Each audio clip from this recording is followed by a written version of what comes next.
नमस्कार दोस्तों, Bihar board 11th admission सत्र 2026 से 28 के लिए मेरिट लिस्ट जारी हो चुका है। इस वीडियो में आपको बताऊंगा स्कूल नामांकन फॉर्म कैसे भरना है।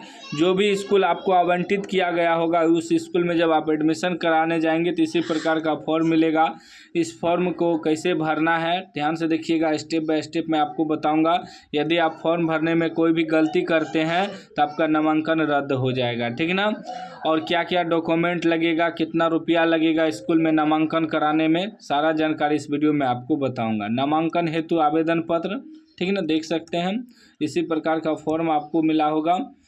अब चलिए इसको भरना कैसे, यहाँ से आपका स्टेप शुरू होता है भरने का, ठीक ना। पहला नंबर देखिए, ई जो है ना मेरे गांव का स्कूल का है, ठीक ना।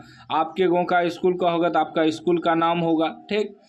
पहला है कि वर्ग का नाम जिसमें नामांकन कराना चाहते हैं, ठीक ना। कला, विज्ञान, वाणिज्य मतलब आर्ट्स, साइंस, कॉमर्स, किस में आप नामांकन कराना चाहते हैं। अगर आप साइंस में कराना चाहते हैं तो साइंस में यानी विज्ञान में टिक करना है, ठीक ना। अगर आप आर्ट्स में कराइएगा तो कला में टिक करना है, कॉमर्स में कराइएगा तो वाणिज्य में टिक करना है। तो विज्ञान में हम मान लीजिए हम साइंस में करा रहे हैं तो विज्ञान में टिक करेंगे और यहाँ लिख देंगे विज्ञान, ठीक। सत्र दिया हुआ है, सत्र क्या है 2026 से 28 डाल देना है, ठीक ना। उसके बाद देखिए दूसरा है कि आवेदक का नाम हिंदी में, विद्यार्थी का नाम भरना। जैसे मेरा नाम सुरंजित है तो हम ऐसे भरेंगे सुरंजित कुमार, ठीक ना। उसके बाद है अंग्रेजी के बड़े अक्षरों में, फिर आवेदक का ही नाम मतलब विद्यार्थी का ही नाम अंग्रेजी के बड़े अक्षर में, जैसे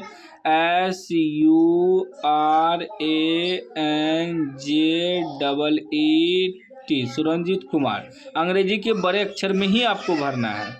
तीसरा नंबर में है माता का नाम, माता का नाम हिंदी में, जो भी आपका माता का नाम है हिंदी में आपको भरना है।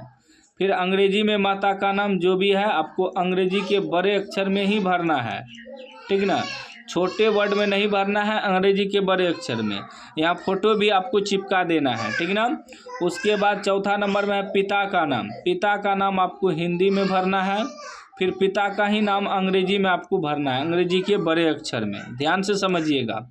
उसके बाद 5 नंबर में है अस्थाई पता, अस्थाई पता ग्राम, आपका गांव कहाँ है, जो भी आपका गांव है आप गांव में डालिएगा। हिंदी में फॉर्म है तो हिंदी में ही आपको भरना, अंग्रेजी में कहेगा तब अंग्रेजी में भरना है। जैसे यहाँ हिंदी में कह रहा था हिंदी में, अंग्रेजी में कह रहा तो अंग्रेजी में। तो आप अस्थाई पता क्या हिंदी में भरना, आपका गाँव का नाम, आपका गाँव का नाम आपके आधार कार्ड पे होगा।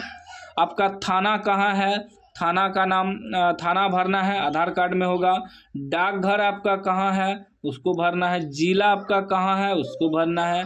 वर्तमान पता, वर्तमान पता अगर दोनों आपका सेम है, मान लीजिए एक होता है अस्थाई पता, कहीं आप पहले दूसरे जगह रहते थे और वर्तमान में कहीं और रह रहे हैं, इसीलिए दोनों पता है। अगर आप दोनों आपका पता सेम है, अस्थाई पता और वर्तमान पता, तो सेम वही भरिएगा जो आधार कार्ड पे होगा। पोस्ट आपका कहाँ है उसको भी भरना है, थाना आपका कहाँ है वह भी भरना है, जिला आपका कहाँ है वह भी भरना है। 7 नंबर में टेलीफोन यानी मोबाइल नंबर, मोबाइल नंबर जो भी आपको इसमें भरना है, ठीक है ना, मोबाइल नंबर जरूर भरिएगा। उसके बाद 8 में जन्म तिथि, अंक में डालना है आपका जन्म तिथि। मान लीजिए मेरा 4 तारीख है तो 04, चौथा महीना है तो 04, 2010 है तो 2010 इस प्रकार डालना है अंक में। फिर अक्षर में भी डालना है, अक्षर में मान लीजिए जनवरी है 4 जनवरी है तो यहाँ लिखेंगे 4 लिखे हैं ना, 4 तारीख, चौथा महीना तो 4 अप्रैल, अप्रैल 2010 यहाँ लिख देंगे 2010, इस प्रकार अक्षर में लिखना है। फिर कह रहा है यदि पिता जीवित ना हो तो अभिभावक का नाम, तो आपको पिता तो जीवित, अगर जीवित है तो आपको इस समय नहीं भरना है, ठीक है ना। उसके बाद कह रहा है विद्यालय का नाम जहाँ पहले पढ़ते थे, मतलब 10वीं में आप कहाँ पढ़ते थे, 10वीं में जहाँ पढ़ते थे तो वो आपके एडमिट कार्ड में स्कूल का नाम होगा, उस स्कूल का नाम डालना है जहाँ आप 10th में पढ़ते थे, ठीक ना। उसके बाद 11 नंबर गत माध्यमिक परीक्षा का ब्यौरा, मतलब 10th का सारा ब्यौरा डालना है। 10th का पहला क्या है कि बोर्ड का नाम, ठीक ना। 10th में आप कौन सा बोर्ड से एग्जाम दे, बिहार बोर्ड से दिए थे तो BSEB डाल देना है। उसके बाद ख नंबर में रोल कोड नंबर, 10th का रोल कोड नंबर, तो 10th के एडमिट कार्ड में लिखा होगा आपका रोल कोड नंबर, ठीक ना, जो भी है डाल देना है। 10th का एडमिट कार्ड का फोटो कॉपी साथ में रखना है, ठीक ना। 11 नंबर से 10th का भरा जाएगा। उसके बाद गो नंबर में क्रमांक, मतलब 10th के एडमिट कार्ड में ही आपका रोल नंबर लिखा होगा, उस रोल नंबर को डालना है।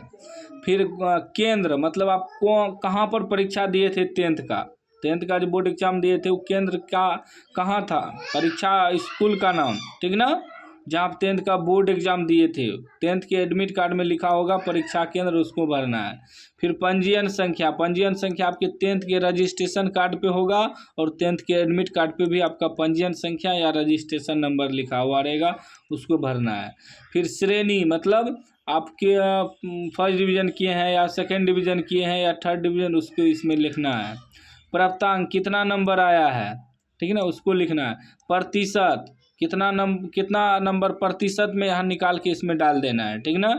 उसके बाद 12 नंबर में है विषयों का नाम जो रखना चाहते हैं आप, कौन कौन सा विषय रखना चाहते हैं आपको डालना है, ठीक ना। तो कौन सा विषय रखना, जैसे अनिवार्य विषय हो गया, तो अनिवार्य विषय जो हो गया आपका, अनिवार्य विषय जैसे हिंदी हो गया, हिंदी और अंग्रेजी, ये 2 विषय तो सबको रखना है, चाहे साइंस रखे, आर्ट्स रखे, कॉमर्स रखे, हिंदी और अंग्रेजी दोनों सबको रखना है।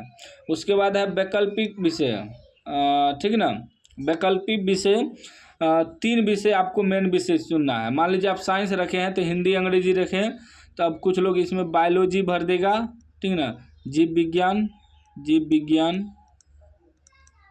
उसके बाद कोई फिजिक्स रख देगा, कोई केमिस्ट्री रख देगा, ठीक ना, इस प्रकार, ठीक ना, कोई बायो रख देगा।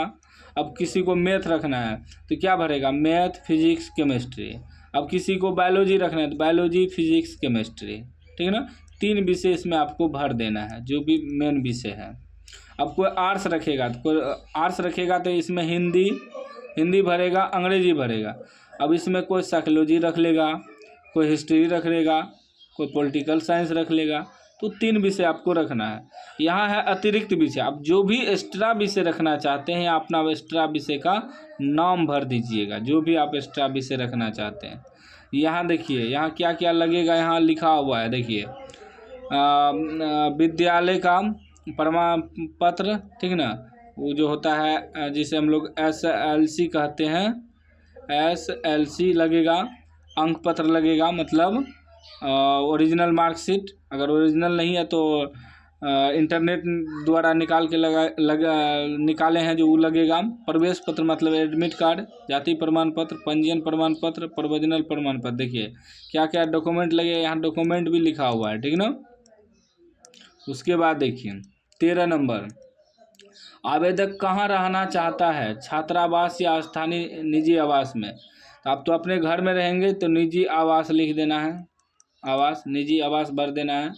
14 नंबर के आवेदक हरिजन, आदिवासी, पिछड़ी जाति हैं, ठीक ना। आप कौन सी जाति हैं, अगर हरिजन, आदिवासी, पिछड़ी जाति हैं तो यहाँ हाँ भरिएगा और नहीं तो नहीं भरिएगा। और जाति, कौन से जाति हैं आप, अपना जाति इसमें भरिएगा।